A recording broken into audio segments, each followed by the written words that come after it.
Hey guys, it's Mr. V. I'm going to be doing a book review today, The Dark Tower 4.5, The Wind Through the Keyhole. Thank you guys for joining me here to see the book review on the quest to The Dark Tower.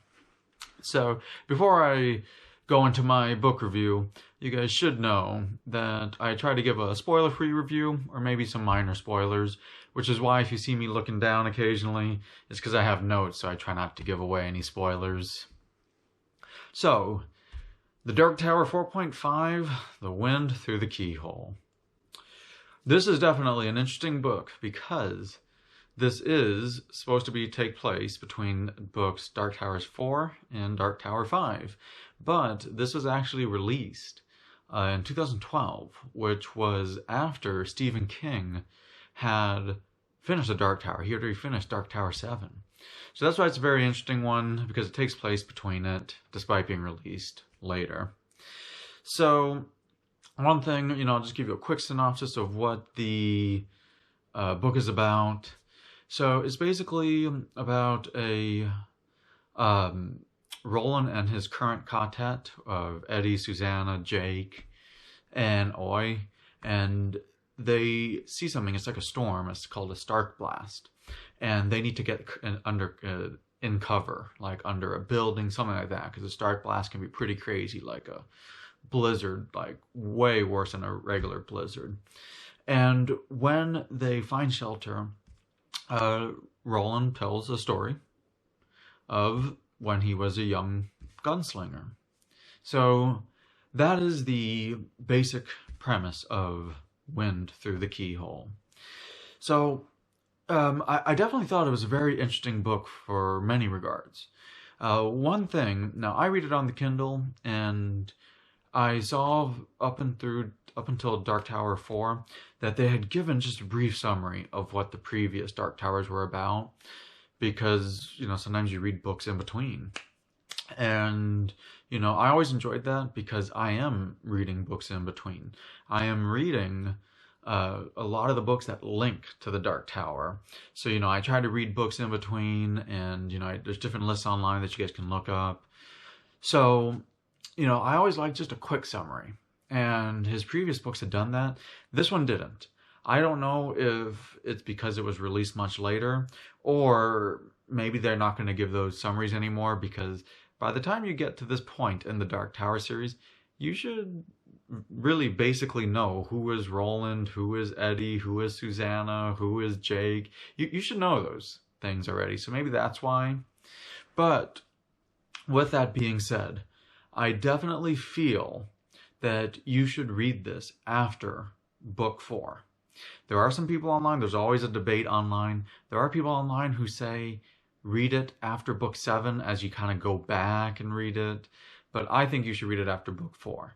I have not finished the Dark Tower series, so it's tough for me to fully comment on it because I just read book 4.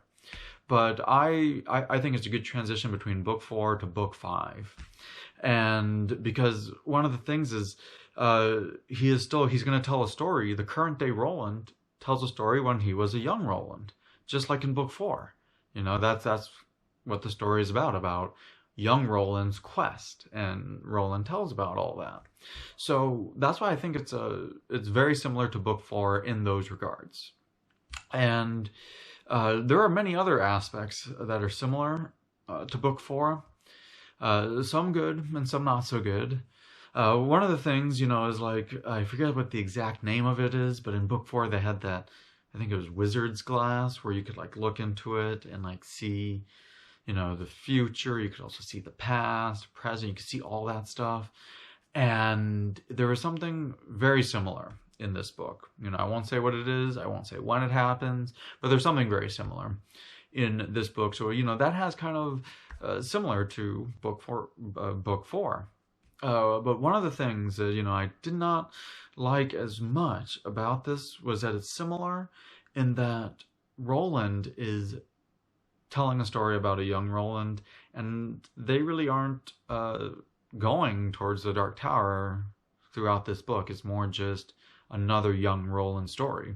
As in book 4, they did not really go to the Dark Tower much. It was more just Roland telling them the stuff, telling them the story and all of that. So, it's and that's where I say again, it is very similar to book 4 in those regards, that they aren't really fully moving that close to the Dark Tower. I personally did not like that aspect as much, but there are people that really can enjoy the young Roland, as there were still some great times when he was telling the story. The thing that is very good about some of this is it makes you think about certain characters of the stories. Like when you hear a character in the story, it makes you think about some of his other stories. As I just said, I am trying to read all the Dark Tower stuff that connects to the Dark Tower series, because I had just finished Eyes of the Dragon, and that is supposed to connect to the Dark Tower series, and I can see how. Not only in some of the other books, but in this book too, you can see how it connects to the Dark Tower. So, and it's not a must read. I've always heard you can just read books 1 through 7, if you include this book, 1 through 8, and you'll have a great time. But I like taking the full journey to where I'm going to end up reading, I think, 19 books, because so many others connect to the Dark Tower. So, this one, there are people in this book that make you think of other links to other books, and then it makes you think about links to different chapters, things like that, which is a lot of fun. An example is like when certain characters like the dragon, it makes you think of Eyes of the Dragon, and there is another character they just called him a horse rider, and he rides in on a horse, and it also makes you think of Eyes of the Dragon, to where I think they may have used the exact line when they had talked about the person, and they were like, an adult who has now seen this guy for 40 years realized, and they said, yeah, he hasn't aged a day. The same thing happened in Eyes of the Dragon. And that's why it makes you wonder, like, is this person like kind of continuing? What's going on? And it makes you want to know a lot more. But even if you have not read Eyes of the Dragon, the character alone is so entertaining to where it is still very fun. You don't have to have read that previous book. So that's why the characters alone are very entertaining, but if you're going down the longer path, it can be even crazier, like some of the aspects I said. And there's other ones that I won't even say. So one thing, though, not one thing, but one of the main things I did not like about this book was that it was Roland, talking to his current quartet about when Roland was younger, one of his first quests. And this quest takes place right after book 4. So he's talking about a younger Roland. And I felt, I know some people may not agree with me, but I felt that I did not like book 4 as much. I still thought it was decent, but I didn't like it as much because I felt they focused too much on young Roland. And I can say the exact same thing here. I felt they focused a lot on young Roland, because it's basically the whole book is what it is current day Roland is talking about young Roland. And when young Roland goes to the town, he's on a quest to find this, what they call a skin eater or skin man, and the person like is killing all these people, and that's his quest. But when he's in the town, he is talking to another individual in the book about like a fairy tale that Roland had heard when he was younger. That Roland's mother used to tell him when he was younger. And he tells that character about that quest, or not about the quest, about that fairy tale. But what happens is he tells it right in the middle of the book. And that's why it's like people have said this is a story within a story within a story. That current day Roland is telling a story about young Roland. And then young Roland is telling a fantasy tale that he heard when he was very little. To where it kind of feels odd because it's current day Roland, then they tell about young Roland, who then tells about the fantasy story. After the fantasy story comes to an end, you come back to young Roland, then you come back to current day Roland. And I felt they could have done the fantasy story, which is called The Wind Through the Keyhole. I felt they could have done that before the story even started of current day Roland. I felt they could have done that fantasy story first and then the current day Roland who talks about young Roland. So I just felt the placement of it was a little bit odd, because also, I mean, you could see why to an extent, but it sometimes made you forget some of the characters, because it's like 200 pages right in the middle of the book talks about that fantasy. I don't even know the exact page count. So it's like, it somewhat makes you forget some of the characters. It's not horrible, but it's still somewhat tougher. So that was one thing that, I didn't like about the book. And as I told you earlier, I didn't like how much they focused on young Roland or that fantasy tale, and basically almost nothing was guiding towards the Dark Tower. They were just waiting for the storm to pass. So it was still, I still thought, the ending was good as they continue. This is book 4.5 out of the 7-book series. So they're going to continue. And, it was a nice ending. So what I would rate this on a scale of 0 to 10. I was rating 0 to 10.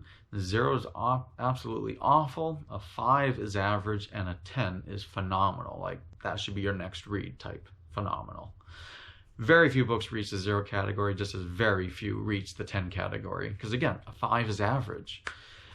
I would rate this book a 6 out of 10. Which is above average, and it's not easy because I'm pretty tough on books. So this is definitely, above average, and it was still an enjoyable book, but it didn't fascinate me or grasp me as much as some of his other books have, and some in the Dark Tower. I rated book 4 a 6.5, for that same reason. And if you guys go back, look at the review for that, you'll see why I rated it that way. But, this is about a 6. It's still above average, so it still is very entertaining. But, it didn't grasp me quite the same as some of the other stuff. But I still recommend that you guys read it. And I also think, and I've read debates online back and forth about that, people who liked book 4 like this book more. Just as people who weren't as big a fan of book 4 aren't as big a fan of this book. So, you can see that, and I can definitely see why. But I would definitely, as I said, I would rate this a 6, which, if you look at my previous reviews, is not easy to get an above average. So, again, 0's awful, 5 average, 10's phenomenal. I would rate this book a solid 6. So I hope you guys click the subscribe button. If you guys have any comments, please leave them below. Anyway, this is Mr. V. I hope you guys go and enjoy the book.